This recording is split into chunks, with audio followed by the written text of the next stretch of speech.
Corporator Modasa નગરપાલિકા આજ રોજ અમદાવાદ હાઈવેમાં ફરીથી અમે અહીંયા ઉપસ્થિત થવું પડ્યું.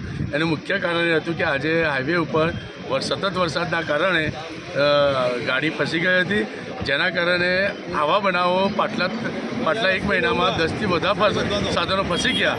અને જે ગાડી માલિકોને રૂપિયા એવું નથી કે જેસીબીથી, પરંતુ ક્રેન લાવીને એમને બહાર કાઢવી પડી છે. એટલે કે નગરના લોકોને 5-5 ને 10-10 હજારનું નુકસાન અને ગાડીનું પણ નુકસાન થાય છે.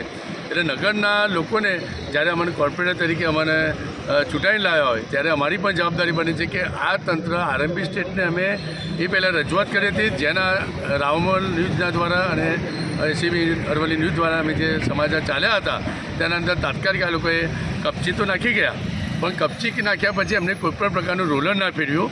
અને એ બાબતે અમે વારંવાર આરએમપી અધિકારીને પણ ફોન કરેલ છે, તેમ છતાં જે એજન્સી દ્વારા પણ કોઈ રોલર ફેરવવામાં આવ્યું નથી.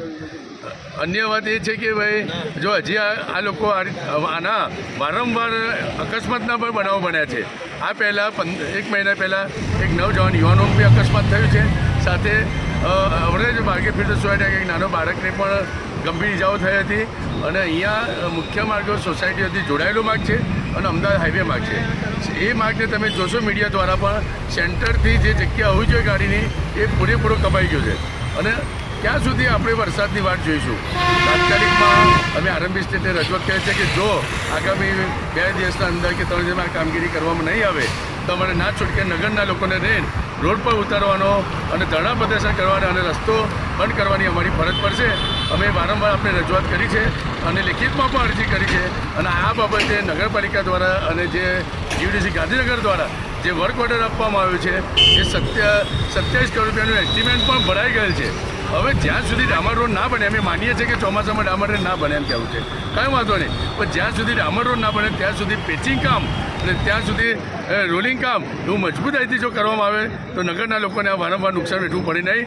અમે ગઈકાલે અમારે આરએમપી પંચાયત માર્ગના પણ આરએમપી અધિકારીમાં અને ચીફ ઓફિસર નગરપાલિકાને બી જાણ કરી છે કે ડુગાવા રોડ ઉપર પણ ગંભીર પરિસ્થિતિ થઈ છે.